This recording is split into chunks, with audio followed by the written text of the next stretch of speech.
What if there were no taxes? The first federal income tax in the US was implemented to support the Civil War, so what was the government relying on before then, and how would no federal income taxes affect the US today? If the old adage remains true and the only certain things in life are death and taxes, then it's no wonder a lot of us feel like we're dying around April 15th. But even though taxes have been a cornerstone of the United States, and prior to that the colonies of the Americas, since its inception, federal income taxes weren't always a part of that equation. So for this episode, I wanted to dive into an alternative history that asks the question, what would the US look like if we didn't have a federal income tax? So for the first part of this experiment, we have to ask, what preceded the federal income tax and how did it come into place? Well, as I mentioned before, taxes are even more American than your favorite flavor of pie. There were colonial taxes imposed on the 13 colonies by Great Britain's parliament, but they weren't based directly on the amount of income a person made per year.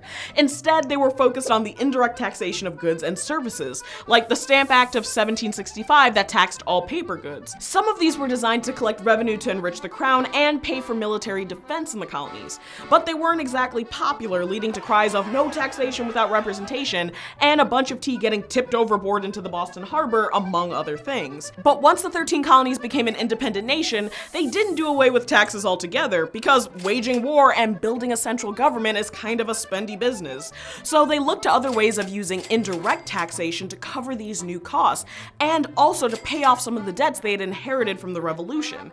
This included the estate tax of 1797, which took a portion of wealth passed on to heirs from deceased relatives. And there was a consistent use of tariffs and taxes on certain goods like tobacco, liquor, sugar, legal documents, and whiskey.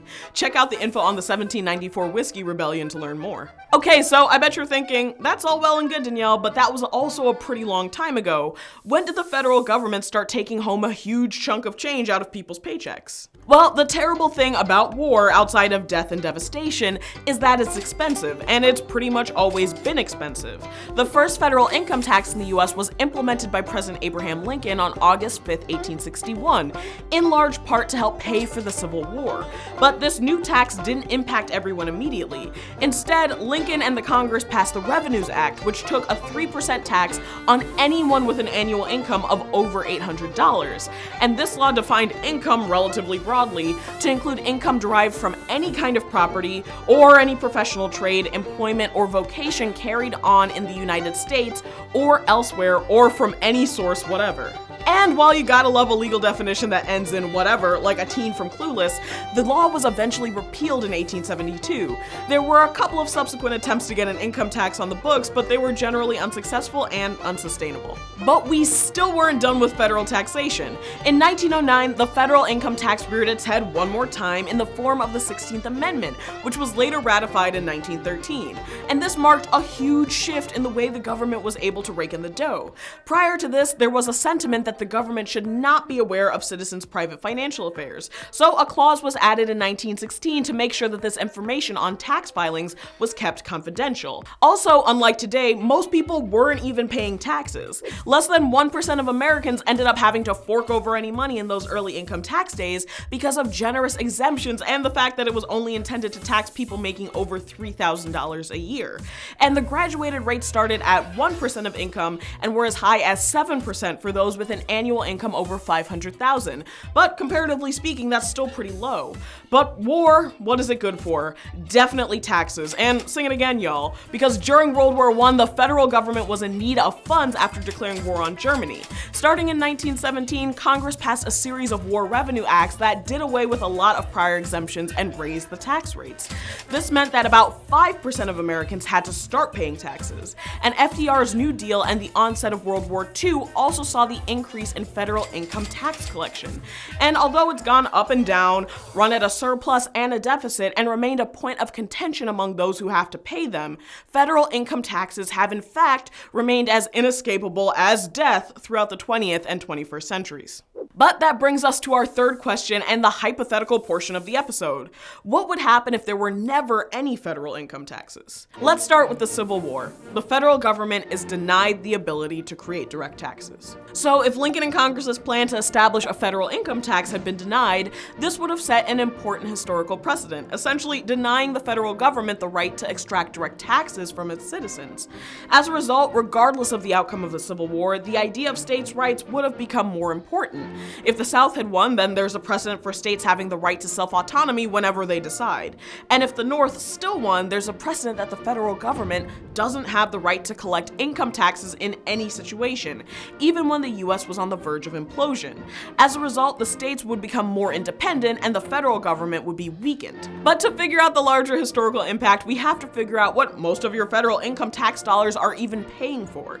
And the largest percentage of your tax dollars go towards military spending and defense. And the debate about if the federal government even had the right to collect taxes was always hottest when there were times of war and increased military activity. Which brings us to our second big impact: decreased military activity in the first half of the 20th century. In our alternate timeline, denying Lincoln the right to create a federal income tax sets a legal precedent. So there's no grounds for the 16th Amendment, which means that the federal income tax isn't a constant factor in the running of the government. At crucial points in US history, the federal income tax was used to fund war efforts.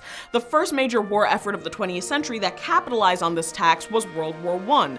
So without the federal government's ability to raise funds quickly, this means there's a continued isolationist approach leading to no US military involvement in World War I.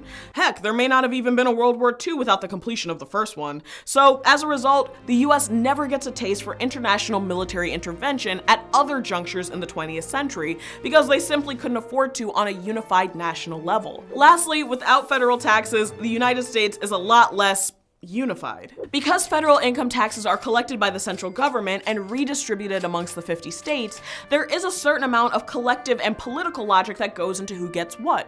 For example, in 2014, South Carolina got $7.87 for every $1 its citizens paid in federal taxes.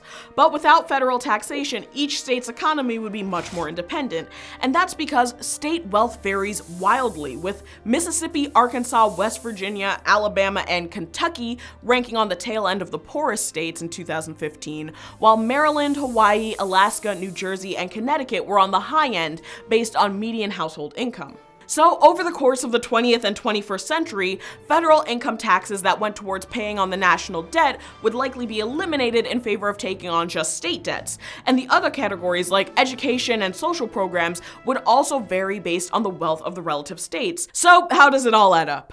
Well, the federal income tax is strangely symmetrical. It was enacted at different points in US history to pay for war efforts, and even today the biggest percentage of the money you pay to the IRS goes towards military and defense.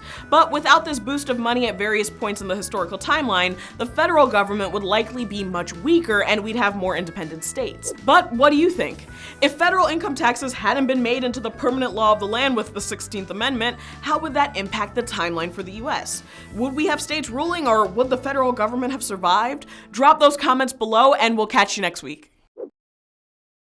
Hey guys, thank you for all of your incredible comments and questions on last week's episode on the origins of race. Here's what some of you had to say. So Michael Theodore Robinson on Facebook asked a question about indenture, since he believed that before 1662, all black laborers were indentured, similar to their European counterparts. He also mentions the case of Anthony Johnson, an Angolan man who was indentured and later went on to become a landowner and to sue in court in order to enslave another black indentured servant. So this question is great because it opens up a lot of complexity in parts of the story related to early American history. Yes, there were black indentured servants in the early years of the colony of Virginia, but not every black laborer was indentured, as many who were brought to the colonies were actually enslaved.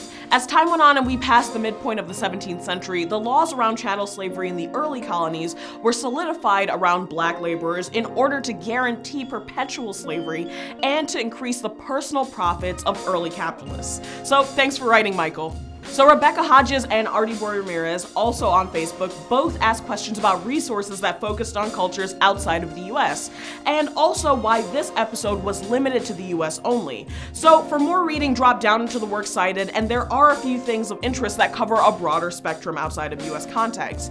And I limited the episode in scope only because the histories of race around the world do share things in common, but also have divergent histories and specific contexts. I wanted to give you a short episode that accurately traced just one of these genealogies, rather than conflating many global histories into one short timeline. So thanks to you both for writing. And this last shout out goes to social studies teacher Danielle Ketterson. Thanks for watching and for commenting, and say hi to all of your great students from me. So that's it for now, and we'll see you next week.